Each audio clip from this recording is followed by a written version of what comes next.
when General Michael Flynn marched into the White House briefing room to declare that we are officially putting Iran on notice, he drew a red line for President Trump. In tweeting the threat, Trump agreed. His credibility is now on the line. And what triggered this virtual ultimatum?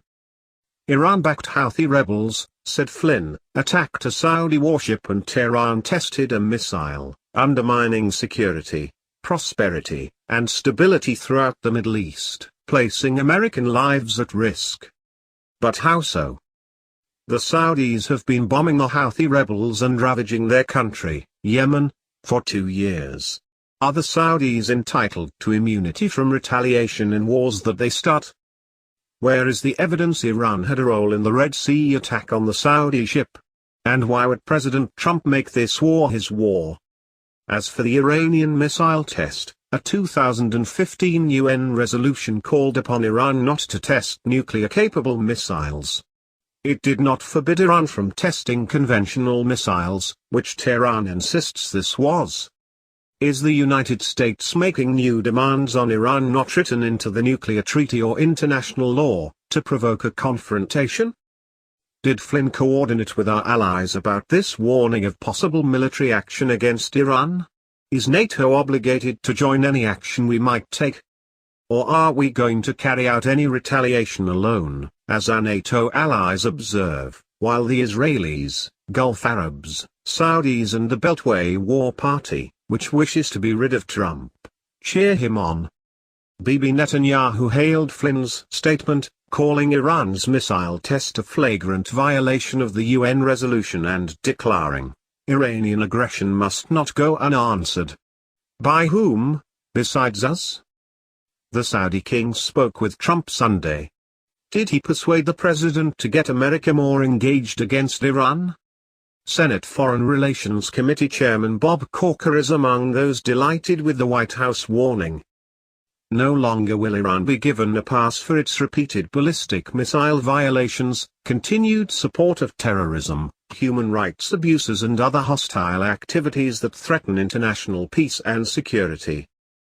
The problem with making a threat public, Iran is on notice, is that it makes it almost impossible for Iran, or Trump, to back away.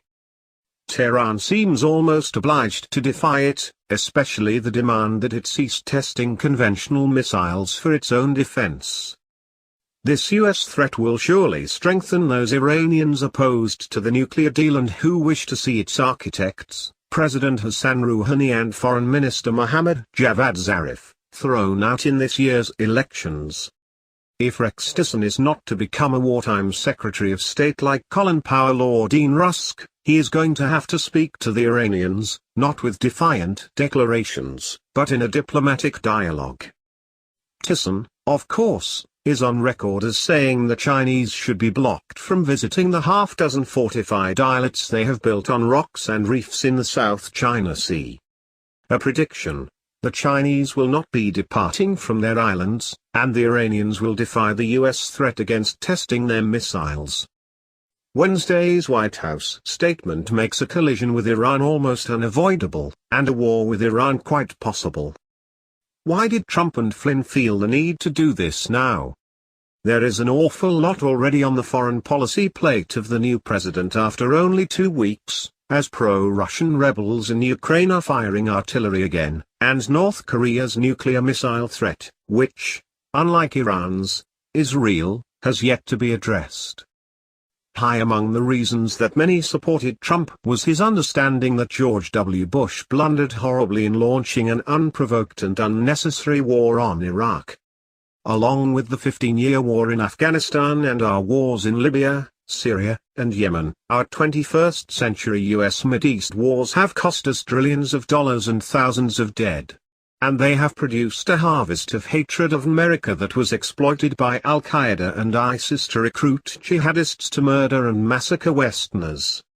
Osama bin Laden's greatest achievement was not to bring down the Twin Towers and kill 3,000 Americans, but to goad America into plunging headlong into the Middle East, a reckless and ruinous adventure that ended her post-Cold War global primacy.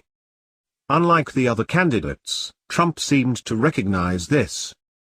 It was thought he would disengage us from these wars, not rattle a saber at an Iran that is 3 times the size of Iraq and has as its primary weapons supplier and partner Vladimir Putin's Russia.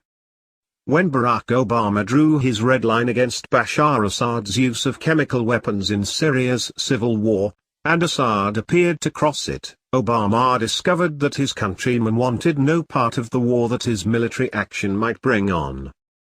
President Obama backed down, in humiliation.